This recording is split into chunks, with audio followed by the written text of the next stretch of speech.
ओम नमः शिवाय। सावन माह की आप सभी को हार्दिक शुभकामनाएं। सावन माह में पड़ने वाला विशेष त्योहार नाग पंचमी की व्रत कथा को आज हम श्रवण करेंगे। हिंदू धर्म में क्योंकि नाग पंचमी का विशेष महत्व है और यह त्योहार पूरे ही देश में मनाया जाता है। इसमें नागों को दूध से स्नान कराया जाता है और नाग देवता की विधि विधान से पूजा की जाती है। नाग पंचमी के दिन ध्यान रहे, लोहे की कढ़ाई या लोहे के किसी भी बर्तन का प्रयोग आप खाना बनाने में ना करें। नाग पंचमी के दिन धारदार वस्तु का प्रयोग भी ना करें। अगर आप किसान हैं तो नाग पंचमी के दिन खेती के कार्य भी ना करें। नाग पंचमी के विशेष दिन अपनी सामर्थ्य अनुसार दान अवश्य दें। दान एक ऐसा उपाय है जो आपकी कुंडली के सभी दोषों को पूर्णतया नष्ट कर देता है। नाग पंचमी व्रत की कथा प्राचीन समय की बात है। एक सेठ जी के 7 पुत्र थे। सातों पुत्रों के ही विवाह हो चुके थे।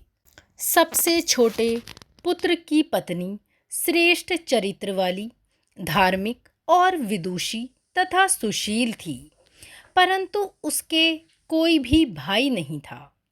एक दिन बड़ी बहू ने घर लीपने को पीली मिट्टी लाने के लिए सभी बहुओं को अपने साथ चलने को कहा, तो सभी डलिया और खुरपी लेकर मिट्टी खोदने लगीं। तभी वहाँ एक सर्प निकला, जिसे देखकर बड़ी बहू उस सांप को खुरपी से मारने लगी। यह देखकर छोटी बहू ने उसे रोकते हुए ऐसा कहा, इसे मत मारिए, यह तो बेचारा निरपराध है, आप इसे यहीं छोड़ दीजिए। यह सुनकर बड़ी बहू ने उसे नहीं मारा। तब वह सर्प बेचारा एक ओर जा बैठा। तब छोटी बहू ने उससे कहा, हम अभी लौट कर आते हैं, तुम यहीं बैठे रहना, यहाँ से जाना मत। यह कहकर वह सबके साथ मिट्टी लेकर घर चली गई और वहाँ कामकाज में फंसकर सर्प से उसने जो आने का वादा किया था वह उस वादे को निभाना भूल गई। उसे दूसरे दिन वह बात याद आई तो सबको साथ लेकर वह वहाँ पहुँची जहाँ वह सर्प को बैठा हुआ छोड़कर आई थी और सर्प को उस स्थान पर बैठा देखकर बोली, सर्प भैया नमस्कार। सर्प ने कहा, तू भैया कह चुकी है, इसीलिए मैं तुझे माफ़ करता हूँ, तुझे छोड़ देता हूँ। नहीं तो झूठी बात कहने के कारण, झूठा वादा करने के कारण मैं तुझे अभी के अभी डस लेता। तब वह बोली, भैया मुझसे बड़ी भूल हो गई, मैं आपसे उस भूल की क्षमा मांगती हूँ। तब सर्प ने बड़े ही प्रेम भाव से कहा, अच्छा, तू आज से मेरी बहन हुई और मैं आज से तेरा भाई हुआ। तुझे जो भी मांगना हो वह तू मांग ले। तब वह बड़े प्यार से बोली, भैया मेरा कोई नहीं है, अच्छा हुआ जो तुम मुझे भाई के रूप में मिल गए। अब कुछ दिन व्यतीत होने पर वह सर्प मनुष्य का रूप धारण करके अपनी बहन के घर आया और बोला कि मेरी बहन को भेज दो। सबने कहा, इसके तो कोई भाई था ही नहीं, तो ये भाई कहाँ से आया? तो वह बोला, मैं इसका दूर का रिश्ते का ही भाई हूँ, बचपन में ही बाहर चला गया था। उसके विश्वास दिलाने पर घर के लोगों ने छोटी बहू को उस सर्प के साथ भेज दिया। उसने मार्ग में बताया कि मैं वही सर्प हूँ, इसीलिए तू डरना नहीं और जहाँ चलने में कठिनाई हो वहाँ मेरी पूँछ पकड़ लेना। सर्प के ऐसा कहे अनुसार उसने वैसा ही किया। इस प्रकार वह उसके घर पहुंच गई और उसके घर पहुंचकर धन और ऐश्वर्य को देखकर वह आश्चर्यचकित हो गई। एक दिन सर्प की माता ने उससे कहा, मैं किसी काम के लिए बाहर जा रही हूँ, तू अपने भाई को ठंडा दूध पिला देना। उसे यह बात ध्यान ना रही और उसने गरम दूध ही पिला दिया, जिससे उस सर्प का मुंह बहुत ही ज़्यादा जल गया। यह देखकर सर्प की माता उस पर बहुत ही क्रोधित हुई, परंतु सर्प के समझाने पर वह शांत हो गई। फिर सर्प ने कहा कि बहन को अब उसके घर भेज देना चाहिए। तब सर्प और उसके पिता ने उसे बहुत सा सोना, चांदी, जवाहरात, वस्त्र आभूषण देकर उसके घर पहुंचा दिया। इतना ढेर सारा धन देखकर बड़ी बहू ने ईर्ष्या से कहा, भाई तो बड़ा धनवान है, तुझे तो उससे और भी ज़्यादा धन लाना चाहिए। सर्प ने यह वचन सुना तो सभी वस्तुएं उसने सोने की लाकर दे दीं। यह देखकर बड़ी बहू ने कहा, इन्हें झाड़ने की झाड़ू भी सोने की होनी चाहिए। तब सर्प ने सोने की झाड़ू लाकर रख दी। सर्प ने छोटी बहू को हीरा मणियों का एक अद्भुत हार दिया। उसकी प्रशंसा उस देश की रानी ने भी सुनी और वह राजा से बोली, सेठ की छोटी बहू का हार यहाँ आना चाहिए।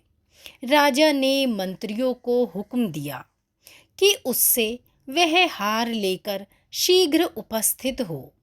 मंत्री ने सेठ जी से जाकर कहा कि महारानी जी छोटी बहू का हार पहनेंगी, वह उससे लेकर मुझे दे दो।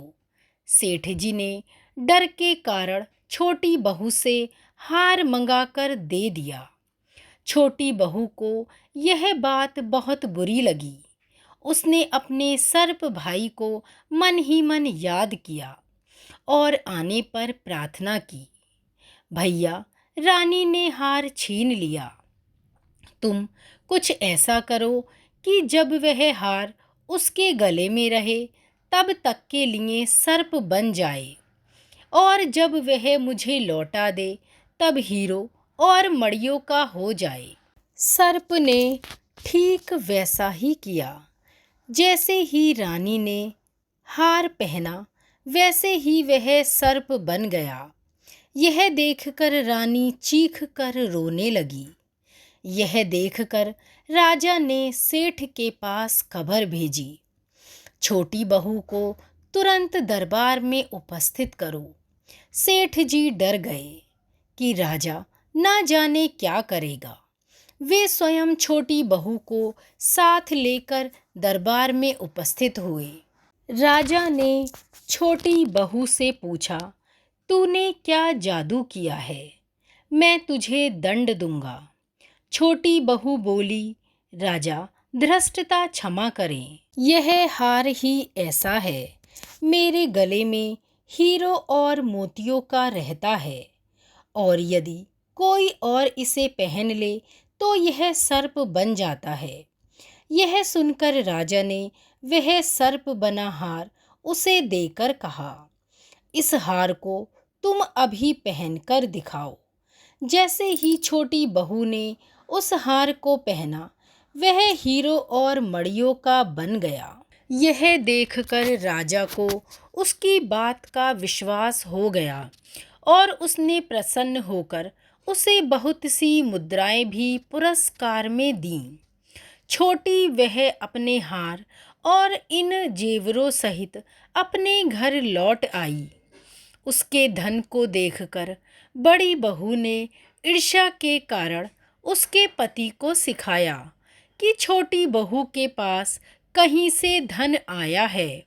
यह सुनकर उसके पति ने अपनी पत्नी को बुलाकर कहा, ठीक ठीक बता कि यह धन तुझे कौन देता है। तब वह अपने सर्प भाई को याद करने लगी। तब उसी समय सर्प ने प्रकट होकर कहा, यदि मेरी धर्म बहन के आचरण पर संदेह प्रकट करेगा तो मैं तुझे खा लूँगा। यह सुनकर छोटी बहू का पति बहुत ही प्रसन्न हुआ और उसने सर्प देवता का बड़ा ही आदर सत्कार किया। उसी दिन से नाग पंचमी का त्योहार मनाया जाता है और स्त्रियां सर्प को भाई मानकर उनकी पूजा अर्चना करती हैं। बोलिए नाग देवता की जय, शिव शंभू की जय। तो भक्तगणों, नाग पंचमी की यह कथा आपको कैसी लगी? अच्छी लगी हो तो लाइक और शेयर अवश्य करें और अन्य सभी त्योहार की कथा, कहानी, शुभ मुहूर्त और भी प्रत्येक त्योहार से जुड़ी जानकारी के लिए जुड़े रहें हमारे साथ। शिव शक्ति की कृपा आप पर हमेशा ही बनी रहे।